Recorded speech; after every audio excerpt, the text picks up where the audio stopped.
Well, it's time to cook another week of meals.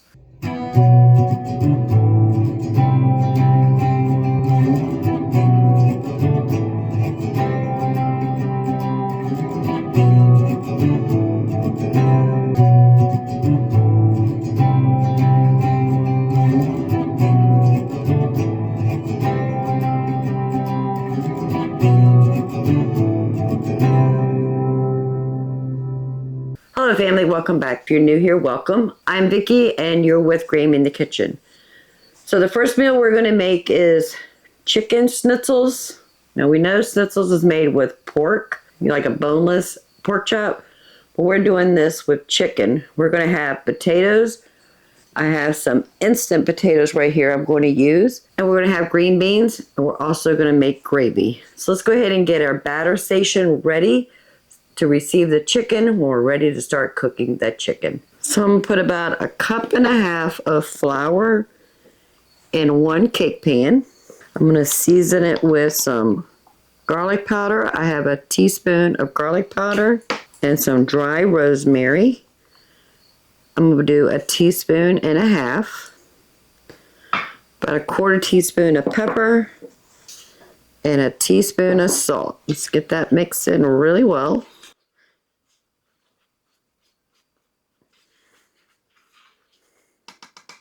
Perfect.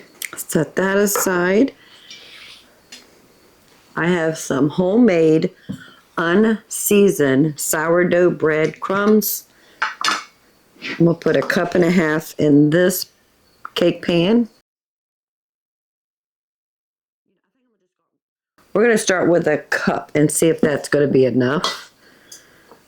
We can always add more if we need it. 2 eggs. We're going to add a pinch of salt to the eggs. That just helps break down the protein just a bit. And a splash of water.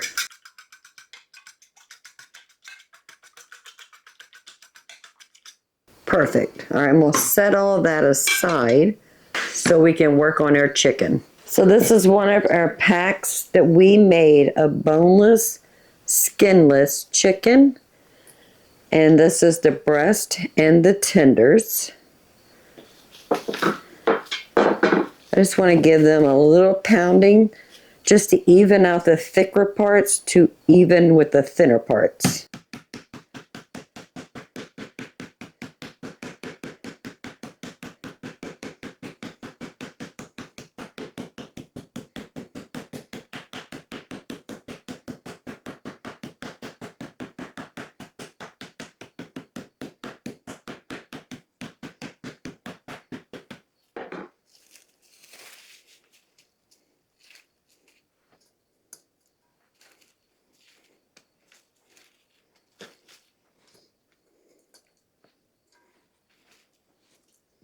And if you want to see the video where we did our own whole chickens, cut them up into fryer parts, and we made our own boneless, skinless chicken breast and chicken thighs.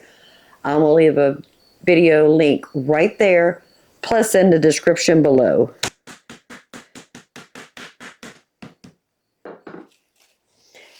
And it's best to use plastic wrap when you're pounding your chicken. That way you're not swinging chicken juice all over the place.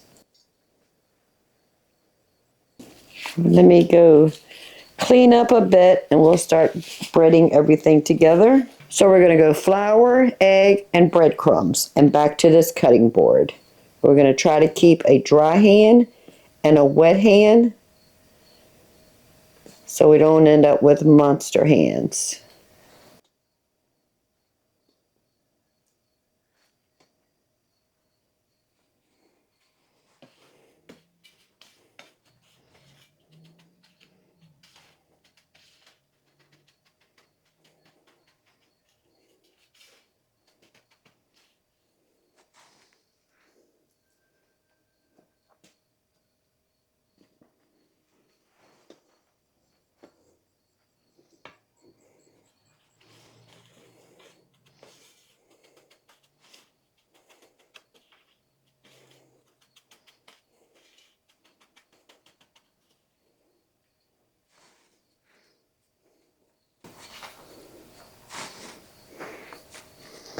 Let me wash my hands. I need a little bit more breadcrumbs. So we need 1.5 cups of breadcrumbs.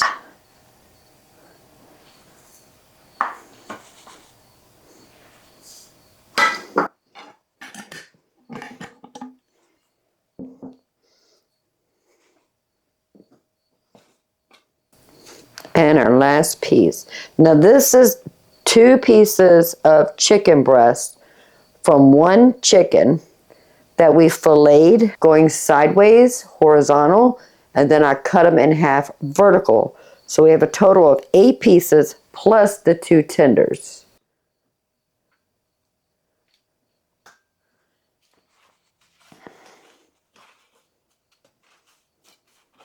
We have plenty of flour left over. I'm going to have to put that in the freezer because it has come in contact with chicken. And the next time we need to make a breading and we want a rosemary flavored flour, we can use that again. And we need to label it chicken so that we know that it was breaded with chicken, and we know we need to cook anything in it up to 175 degrees to make sure we're not cross-contaminating. I have the large cast iron skillet on the stove, and I'm using coconut oil to fry in. I just want enough to cover the bottom of this cast iron skillet because we're going to do shallow pan frying.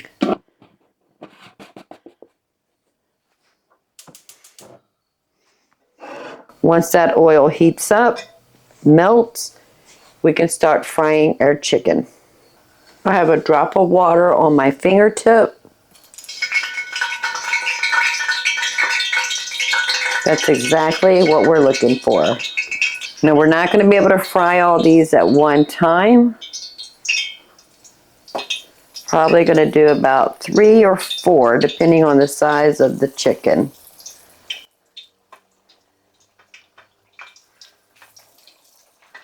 I think I can get 4. Perfect. Now the chicken is super thin. It's only going to take about 5 to 7 minutes on each side.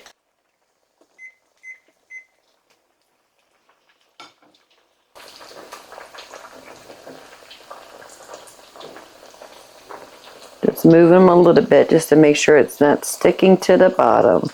And this is what I mean by shallow pan frying, is the oil is not deep enough to submerge the whole piece of chicken. It's only covering the bottom and up the sides, and it's not covering the top. And that's exactly what we're looking for. And we're going to cook this between 5 and 7 minutes on each side until it's a beautiful golden brown. So that's been 4 minutes. I think 4 minutes on each side because they're super thin will be perfect.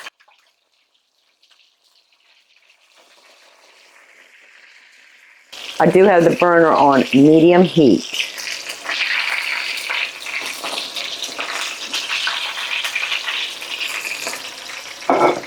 I'm going to take them out of the oil and place it on a paper towel lined plate. I do have the oven preheated to 200 degrees because these will sit in the oven once we get them all cooked while we prepare the rest of the meal.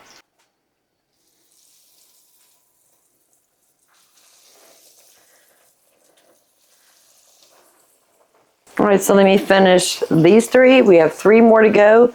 Put those in the oven. Over here, I have a pot of water coming up to a boil for the mashed potatoes. So I have a small confession to make, family.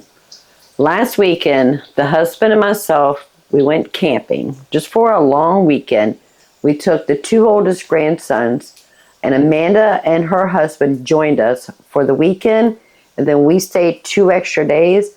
I still haven't bought pots and pans for the camper, so one of my pots is actually still in the camper. I forgot to bring it out, so we're actually going to be using the stainless steel frying pan to make gravy. But that's why I'm short pots and pans at the moment. So in this pan, I'm going to add 2 tablespoons of butter.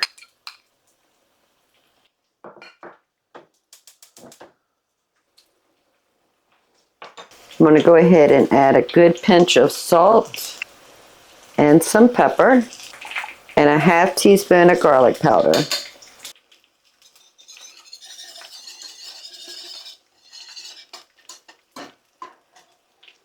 I'm going to use the same flour we used to bread our chicken as the flour for the roux. So I'm going to put in 2 good tablespoons of the seasoned flour. Go ahead and take off that last chicken. And I'm going to put this in the oven, 200 degrees, just so it'll stay nice and warm. Back to the gravy.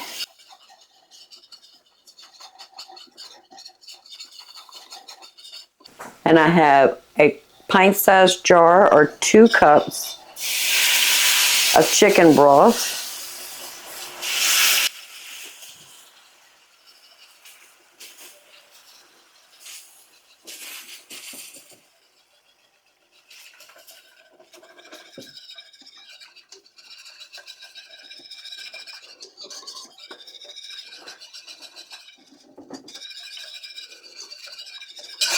And I'm just going to let that gravy thicken up.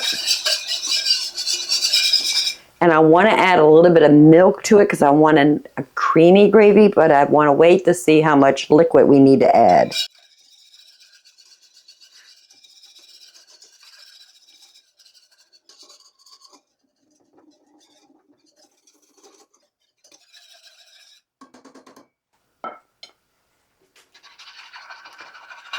I want to taste it for salt and pepper.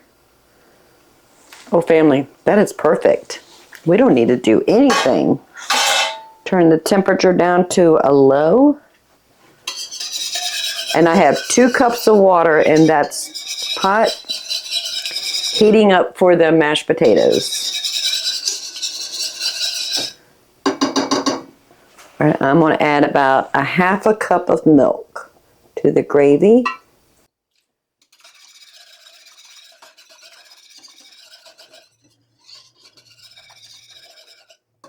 Gravy is done. 2 cups of water has come to a boil. I'm going to add 2 tablespoons of butter. Turn that burner off. So we have 2 cups of water, 2 tablespoons of melted butter.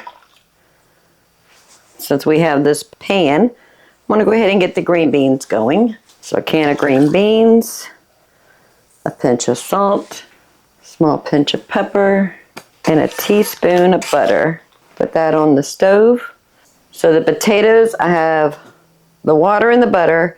I'm going to add 3/4 cups of milk and enough instant potatoes to turn this into mashed potatoes.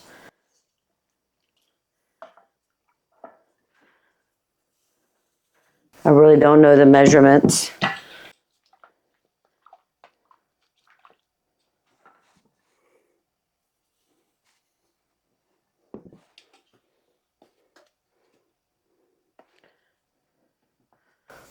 All right, we need some salt and a little bit of pepper.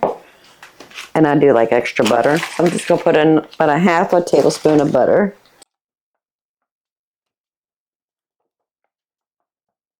A little bit more potatoes. I didn't have any raw potatoes to make mashed potatoes. I don't have any more mashed potato balls in the freezer, but I always have instant potatoes on hand.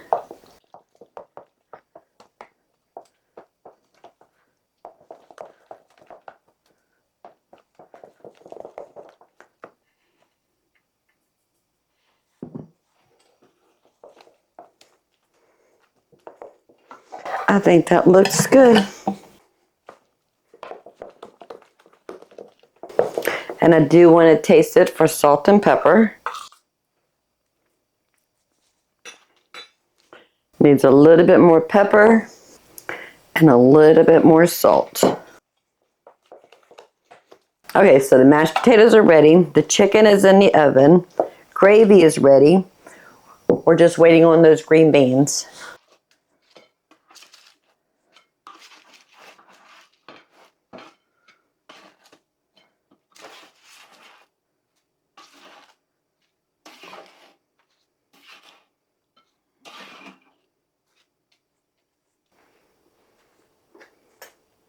And dinner is ready.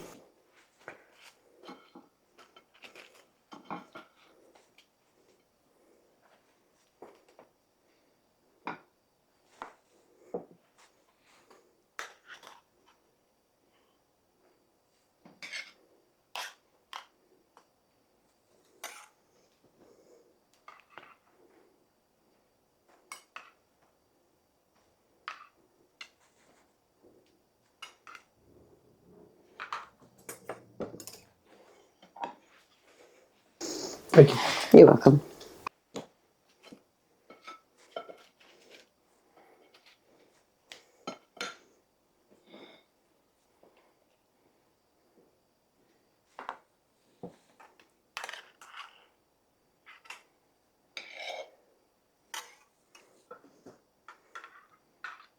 Family, this is restaurant worthy chicken schnitzel dinner. Look at that, it's gorgeous. If you were serving this family style on a table, just get a platter, put your chicken on there and drizzle your gravy on it. Be so good. Just make sure you leave a little bit on the side for those mashed potatoes. All right, so let's taste the instant potatoes. So good. Perfect seasoned. Some green beans. These are just store-bought canned green beans that we got on sale at Lidl's when they were doing, what was it? Came out to be about 50 cents a can. But I bought like a couple cases of 12 when they had them on sale. I love green beans. And they're chicken schnitzel with a creamy milk gravy, homemade sourdough breadcrumbs,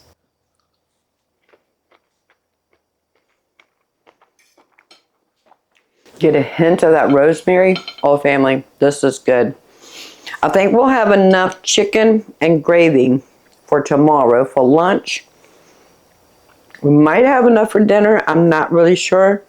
Mashed potatoes, I know that's not going to be enough for 2 more meals, but that is so simple.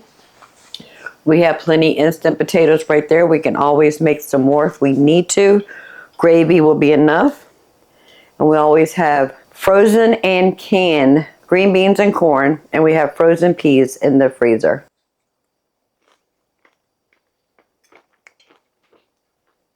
Super simple, super easy, all homemade, and definitely delicious. I'll see you the next time we get in the kitchen. Make another meal for this week. How is it, husband? Good. Husband gave us a thumbs up. We're going to go ahead and make dinner for the second time this week. We're going to make beef vegetable noodle soup. So I went in the freezer and I took a cup of frozen carrots, a cup of frozen celery, a cup of frozen onions. In this bowl, I have a cup of green beans, peas, and corn. I have 2 cups of elbow macaroni, 1 pound of hamburger, and since I don't usually make beef broth, we're going to be using this Better Than Bullion as our beef base. Let's move over to the stove and get started. It's going to be really, really simple. So I have the Dutch oven on a burner, medium heat. I'm going to add a little bit of olive oil in the bottom. And we're going to start cooking our hamburger. I'm just going to cook that hamburger until it's about 90 to 95% done. And then we're going to add the carrots, celery, and onions. Cook that for a bit. Then we're going to make a broth using that Better Than Bullion beef base. And then we can add the other vegetables. And once it heats up, we'll put in the pasta, the macaroni, and finish cooking it.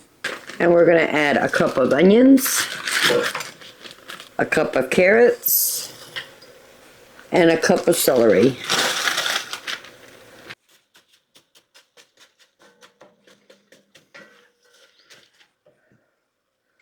Let's go ahead and start adding in some pepper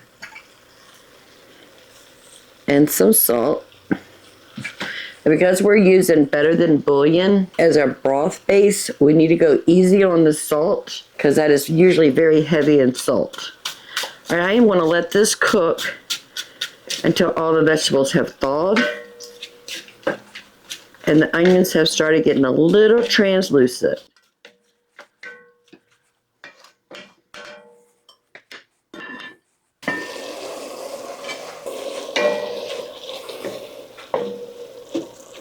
I think we can move on so the onions are starting to get a little translucent.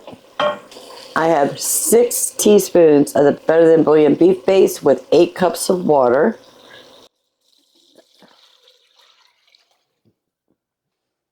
I'm going to add the carrots, green peas, and green beans. I'm going to let that cook until it's starting to boil and those vegetables have thawed and started cooking. Then we can taste it for any seasoning. Then we can add in our macaroni and finish cooking this soup.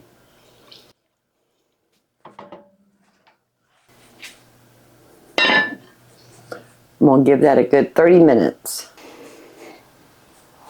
All right, we finally got up to a little boil. Let's taste it for seasoning.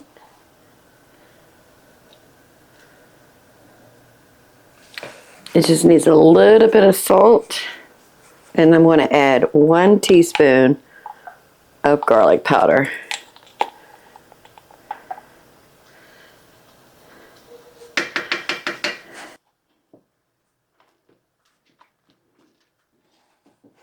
I'm going to go ahead and add the 2 cups of macaroni. I'm going to let that cook in with that broth. That's going to take about 7 to 10, maybe 12 minutes because it is store-bought dry pasta.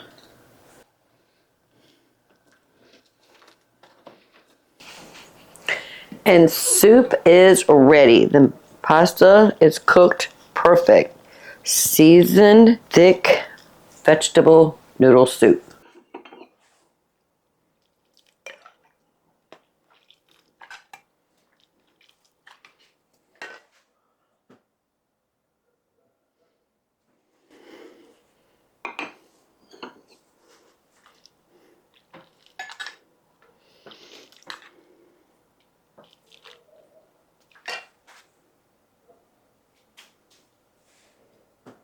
So I went ahead and took some dried parsley out of the pantry. I'm just going to add a little sprinkle right on top of that soup.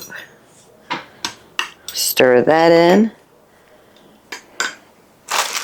And we're just going to have crackers with their soup.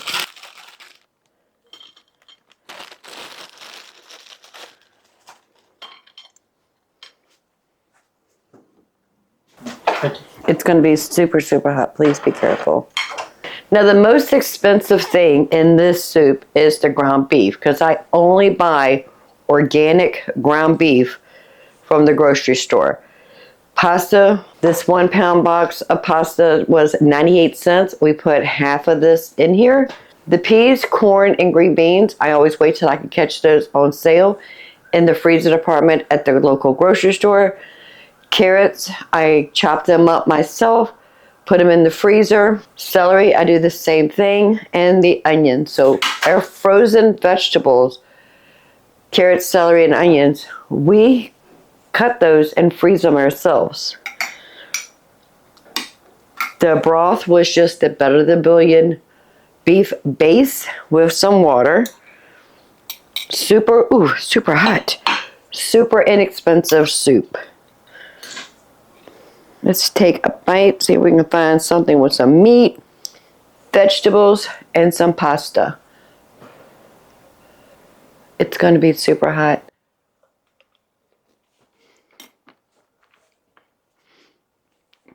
So comforting, so warm, so delicious. So that's what we're going to have for dinner tonight, lunch tomorrow. I'll see you the next time we get in the kitchen and make another delicious meal. I love soups. The third meal we're going to make this week is going to be General Tso's chicken. We've made this several times on this channel. This is actually a recipe from Hunger Pains. It's a father and son duo on American Test Kitchen.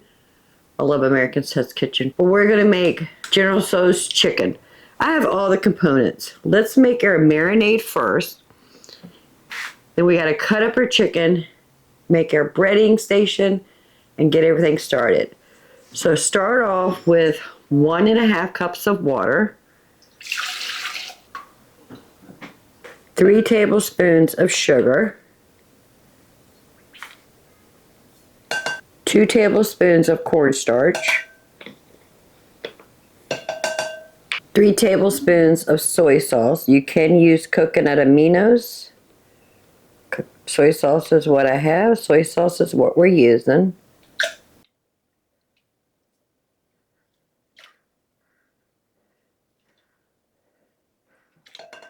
We need 1/2 cup of hoisin sauce.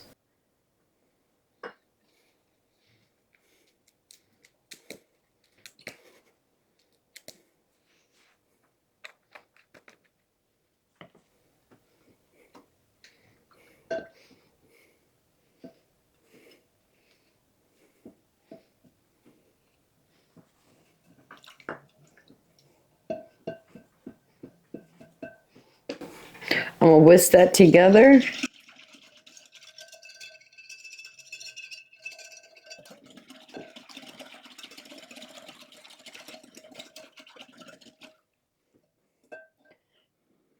And we need to put 6 tablespoons aside. Let me clean up a bit. So I'm going to reserve 6 tablespoons.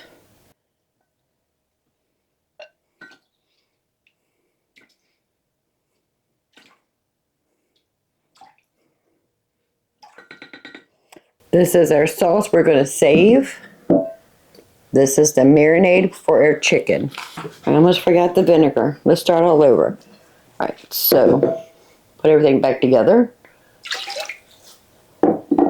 And we need 1/4 cup of white vinegar.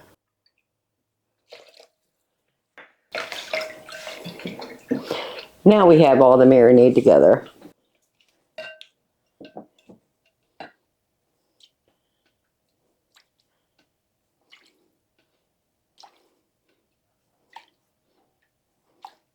So this is our sauce. This is the 6 tablespoons we're going to save for the marinade for the chicken. So this is our homemade boneless, skinless chicken thighs.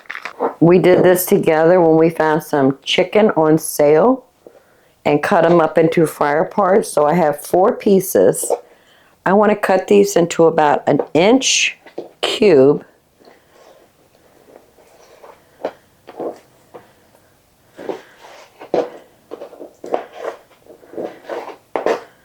And if you prefer white meat, you can use the breast if you like.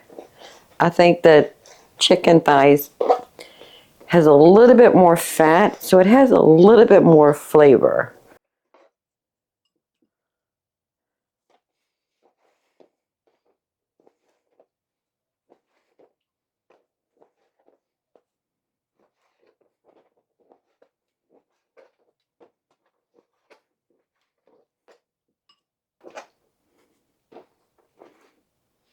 I'm going to put a cube chicken in this Ziploc bag.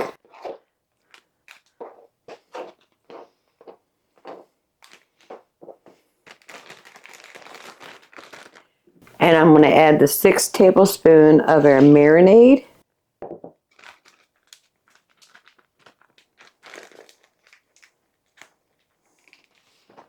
And I did wash my hands. And this is going to go into the refrigerator for about 30 minutes. And while this is marinating for 30 minutes, we're going to talk about the other components we're going to need. I'm going to go ahead and get started on some rice. So I have a cup of jasmine rice. I'm going to add a pinch of salt and pepper. About a teaspoon of olive oil. 2 cups of chicken broth, plus 1 cup of water. Make sure that's all mixed together. Put a lid on it.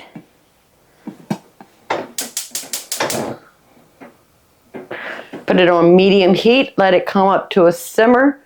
Once it starts simmering, I'm going to turn it down to a medium low and let it cook for 20 minutes. Back to the chicken.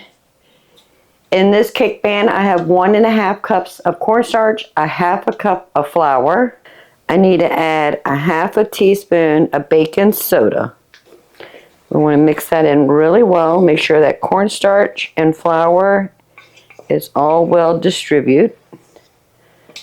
One thing about cornstarch, it is light and fluffy and it makes a mess.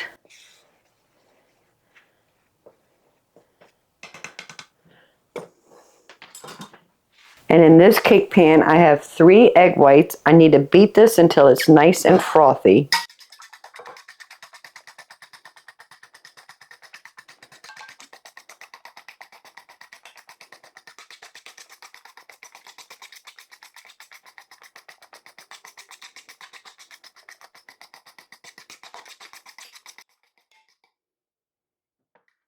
And here's our marinated chicken. We want to remove the chicken from the bag because we actually want this marinade in our cornstarch.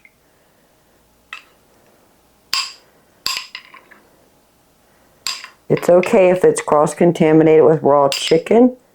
It's going to get cooked in some hot oil anyway. All right, I want to mix that in. And that's going to give us some scraggly bits. And when that cooks in the oil, nice and crunchy. Okay, family, you ready? So we're going to go egg white, cornstarch flour to this cutting board.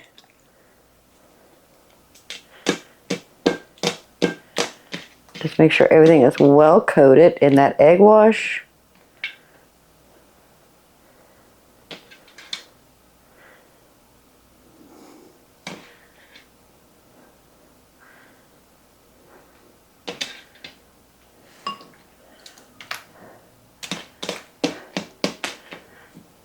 And then we're going to dredge it in the cornstarch. But we want to make sure we pack it down because we want it nice and thick on those chicken pieces.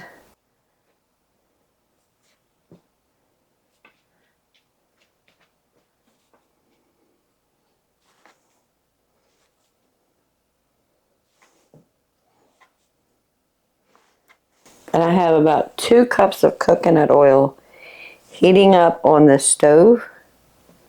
So by the time we're ready to move over there, it'll be ready.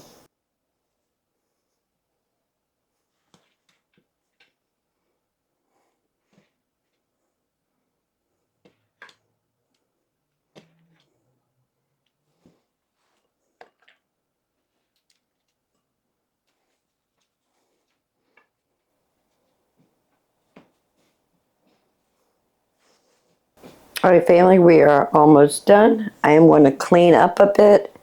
Then we're going to move over to the stove and start frying our chicken thighs. So our coconut oil has melted. See if it's hot. Not yet. We'll let that heat up just a little bit longer.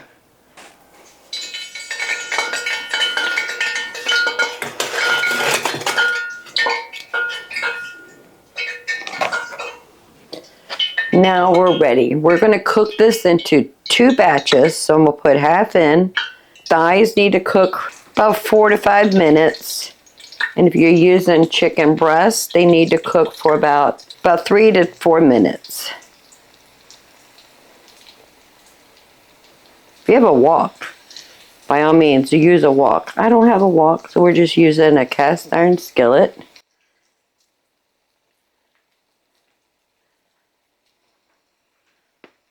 And this is actually a 10-inch skillet or 8-inch skillet. So we don't want to overcrowd it. I'm trying to get it in 2 batches. All right, that looks good. And I do have it on a medium to medium low, so it's in between medium and low, but closer to the medium. We're gonna let it cook for about 2 or 3 minutes, then we're gonna turn them and cook them for another 2 to 3 minutes, and they should be ready. All right, so let's go ahead and give our chicken a flip, all beautiful golden brown. This is still the first batch. Look at that, family. So pretty. And that cornstarch and that baking soda is what's giving us that crispy brown color.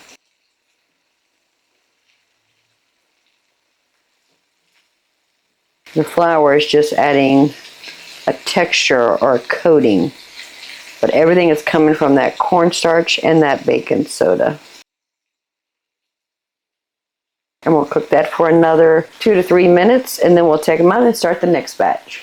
Now we can go ahead and take our first batch of chicken out. I have a plate lined with paper towels to wick out all of this grease so that do not get soggy while we wait for the other half to cook, and we can get started on our sauce. The rice probably has another 5 minutes to go, and then that will be ready for us to turn that off. Go ahead and drop in the second half.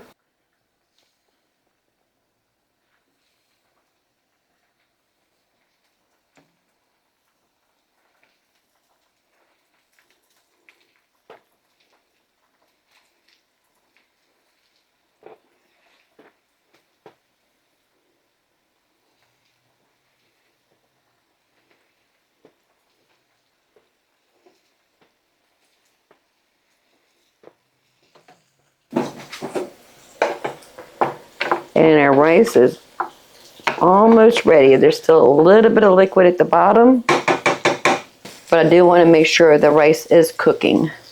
Yep, about 5 more minutes. All right, second batch is done. Take these out. I got the rice turned off. That is done.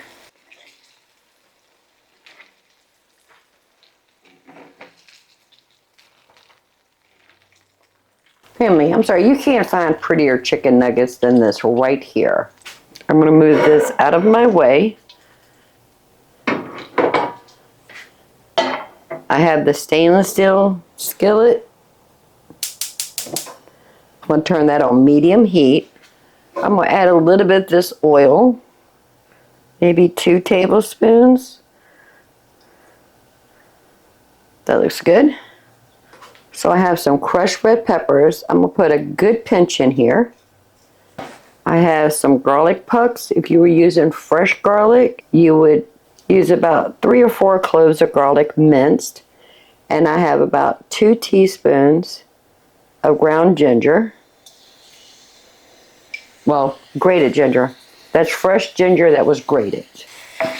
And I just want to heat that up until it becomes very aromatic, and I can smell the ginger and I can smell the garlic. It's probably going to take about a minute or 2.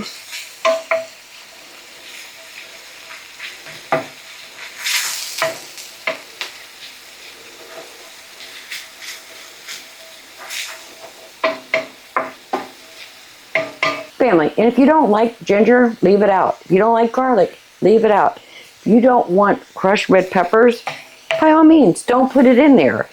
That is the joy about making food from scratch.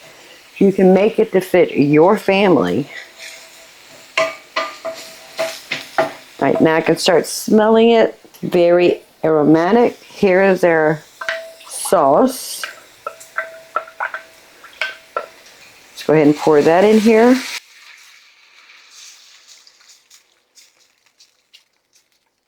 And once that heats up, the cornstarch will get activated and it'll thicken into a delicious glaze. And we can put our chicken in here, heat it up just a bit, and then dinner will be ready.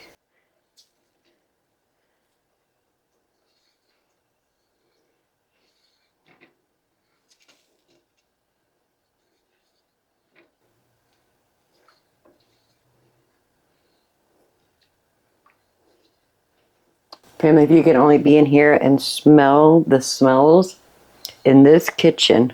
Whew. Very garlicky, very gingery. Oh, it smells so good.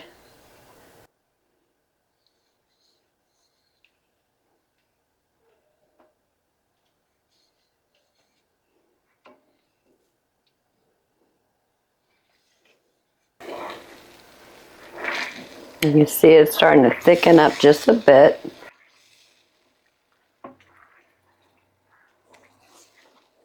I'm going to turn it down to a medium-low. I had it on medium. And it's starting to get darker in color. Isn't that beautiful?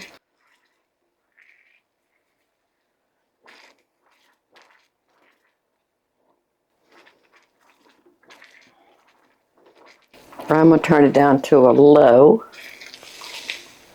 That is perfect. Let's go ahead and add our chicken to our sauce.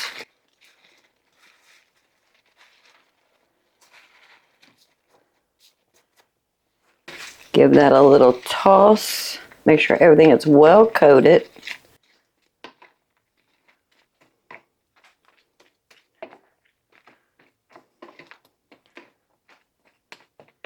And dinner is ready.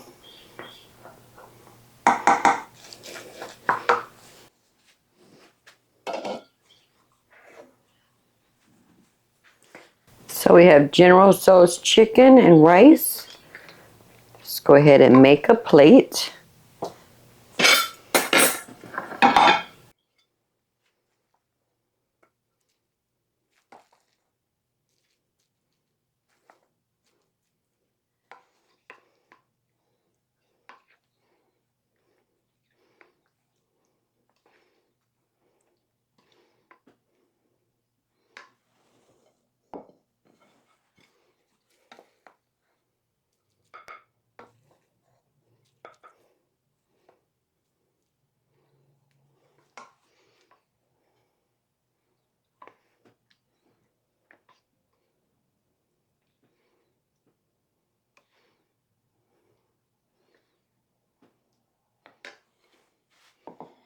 And that's what's for dinner tonight, plus leftovers will be lunch tomorrow.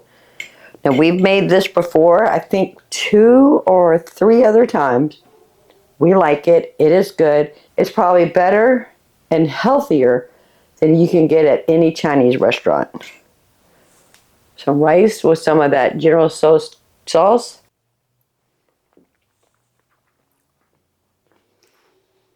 Family, simple ingredients. Now granted, the hoisin sauce is probably not clean ingredients.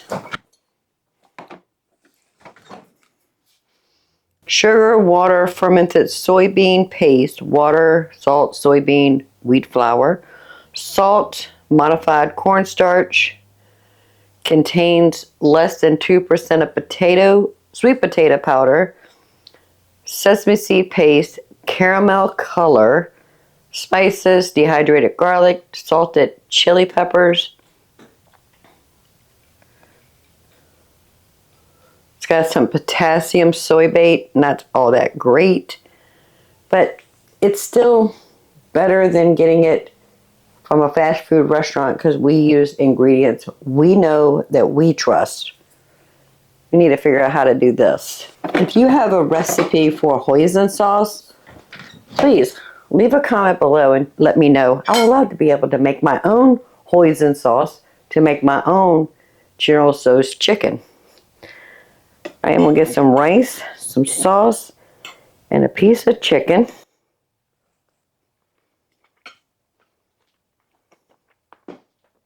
That's really good. All right, family, the husband and I are going to sit down and have dinner. Come on over and fix you a plate. Sit down and join us. I'll see you tomorrow. The last recipe we're going to make this week is going to be potato nachos. And we're going to make a homemade creamy cheese sauce. So let's get started on the potatoes. So I have about 3 pounds of yellow potatoes. Because I'm using a potato with a thin skin on them, I'm not going to worry about peeling these. Now, if you were using russets, by all means, go ahead and peel those. If you're using the little red potatoes or little petite potatoes, You don't have to peel those. Same thing with yellow potatoes and even yellow Yukon potatoes. You don't have to peel them. Russet, I believe, are the only ones that have that thick, fibrous peel. By all means, peel those. Let's go ahead and get our potatoes prepared so we can get them in the oven. I have the oven preheating to 400 degrees. Any of them that have bad spots, I'm just going to go ahead and remove that. And I want to slice them about 1/8 of an inch thick.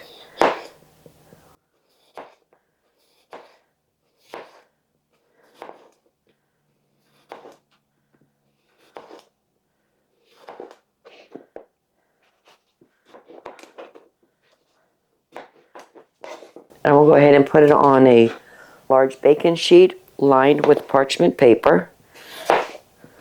And I did go ahead and wash all of these potatoes, scrub the skins, get off any debris that we possibly can get off.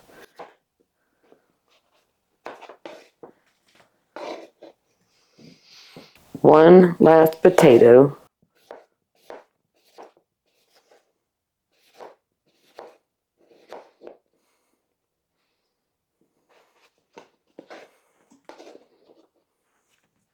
So I'm going to give it a good sprinkle with a teaspoon of onion powder, a teaspoon of garlic powder, a teaspoon of salt, and a 1/4 teaspoon of pepper. A good drizzle of olive oil, maybe 1/4 to 1/3 of a cup.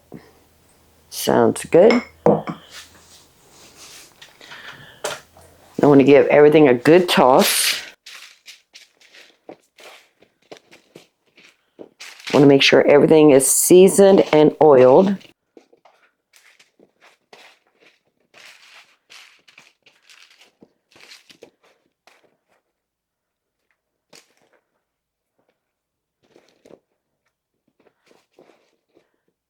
Spread it out to an even layer.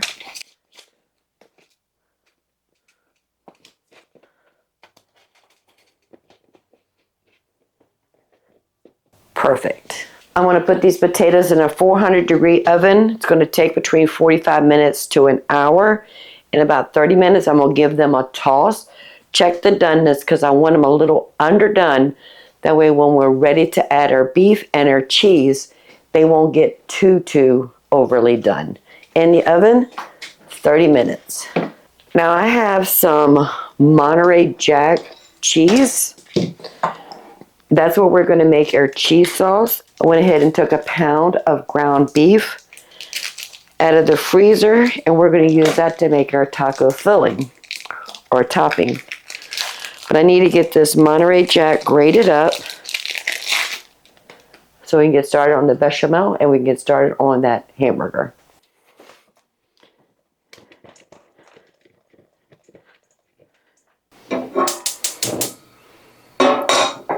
So I'm going to go ahead and get started on the bechamel or cream sauce first. So in this saucepan, I'm going to add 2 tablespoons of butter, a pinch of salt, a small pinch of pepper, and 1/2 teaspoon of garlic powder.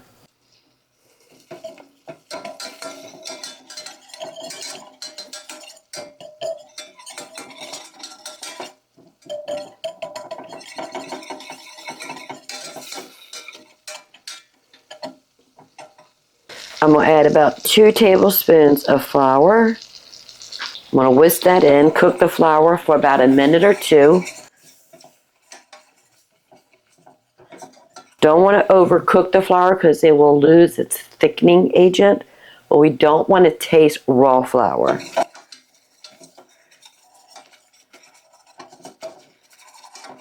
And I have 2 cups of milk.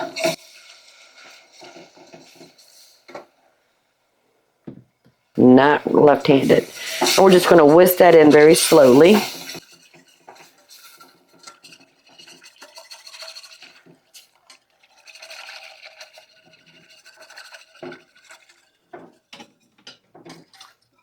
Once that milk heats up, it'll activate the roux or the flour, and it will thicken up, and then we can add our cheese. We'll switch the pans on the stove.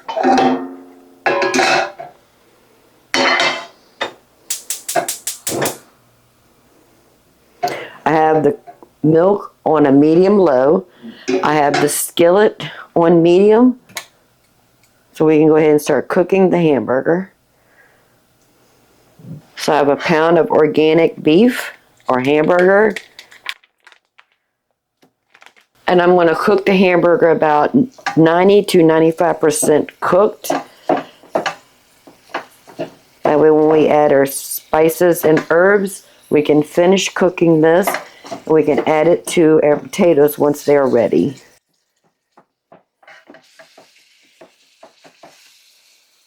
All right, let's check on our bechamel.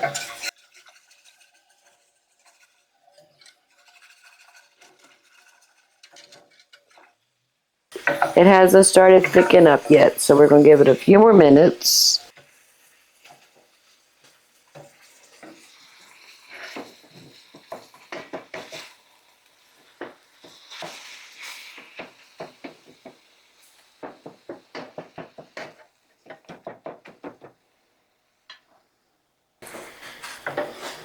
Okay, our bechamel is starting to thicken up. Now this was 8 ounces of Monterey cheese. I am just going to add half of this in the bechamel.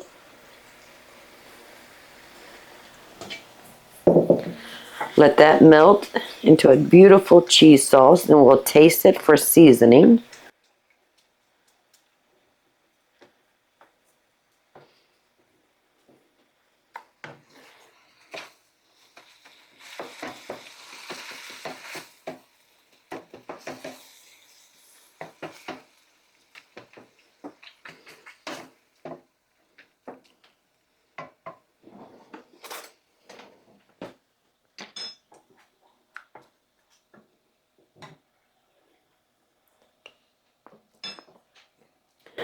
Okay, it needs a little bit of salt and a little bit of pepper.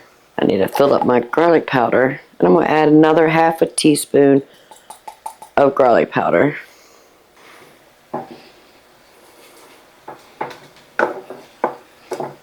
And that is it. We're going to turn that off while we're waiting on the hamburger and the potatoes.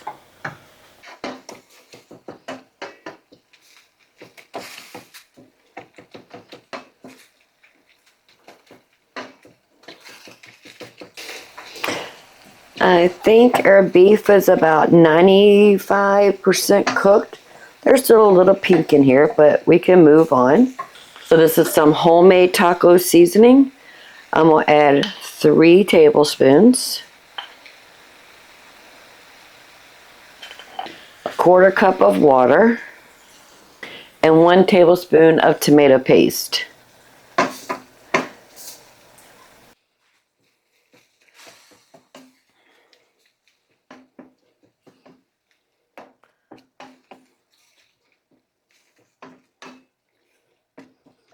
So our hamburger is ready. It's not done, but it's ready.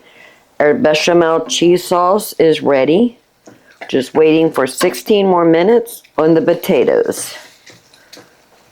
All right, so I'm going to turn the hamburger off, the cheese is off, and the rest of this tomato paste, I'm going to actually put them in 1 tablespoon measure on a piece of parchment paper.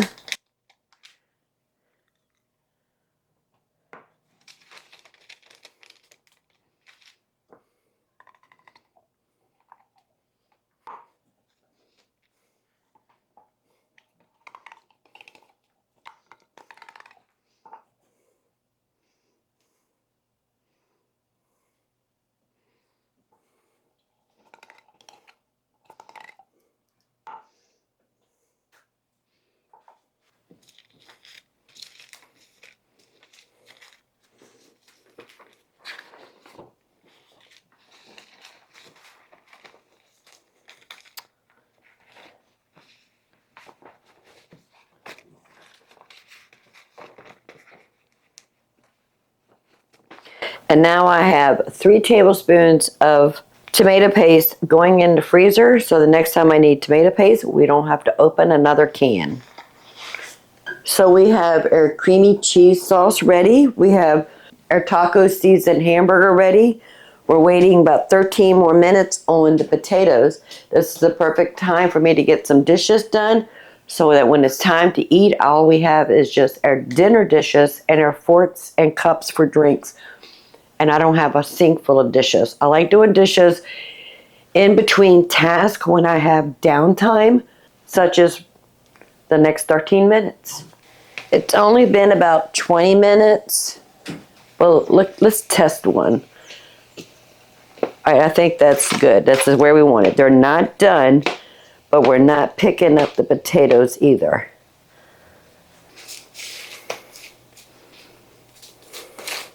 Let's give them a little toss. Oh, look at the pretty colors on the bottom, family.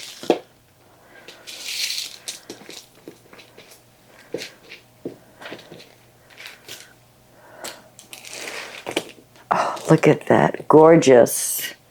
All right, let's go ahead and start building the layers of nachos. So we're going to add some of this cheese.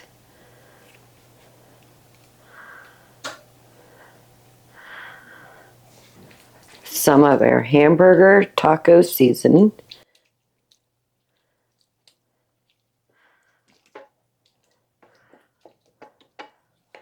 And some of the grated Monterey cheese.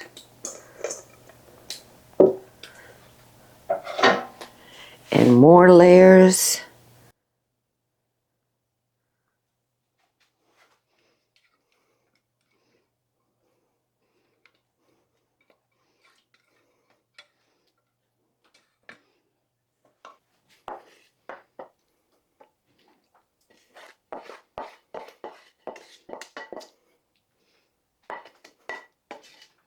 And this is going to go back in the oven for about another 20 minutes, just until we can finish cooking the hamburger and the potatoes are super tender.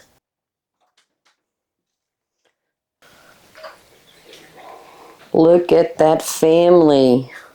Cheese has turned golden brown. We'll go ahead and add the remainder of the little bit of cheese we have left. Perfect. Let's see if we can scoop up some deliciousness. Put it on a plate.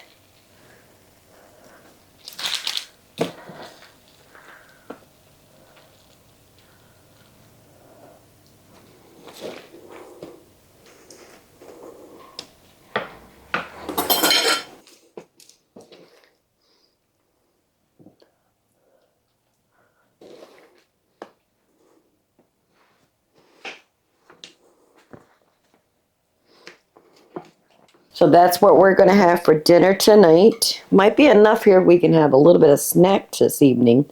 Serve this with some steamed or baked roasted vegetables like broccoli or asparagus.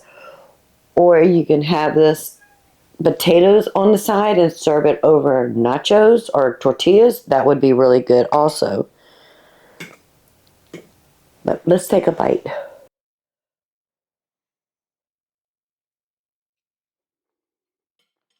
And the seasoning is perfect. I made some homemade sour cream. I'm going to put a little dollop right there on the top. And if you're interested in the taco seasoning, the recipe will be written in the description below, plus all the recipes we used, whether we got it online with another content creator's website or something that we created ourselves. Try a little bit of that homemade sour cream. Oh, family, that is so good. Well, that is it for this week. 4 delicious dinners we made. We did chicken schnitzel with some gravy, instant mashed potatoes. We had a beef vegetable pasta soup. We enjoyed that for 2 full days. And then we had our General Tso's chicken. We need to come up with a recipe for a homemade hoisin sauce so we can stop buying hoisin sauce at the store. And then we're having beef taco potato nachos. So if you don't mind, give this video a thumbs up. While you're at it, go ahead and subscribe. I would love to have you part of the Grammy family. And until next time, y'all have a blessed day. Bye, family. I love simple dinners that take simple ingredients and elevate it to a delicious potato nachos.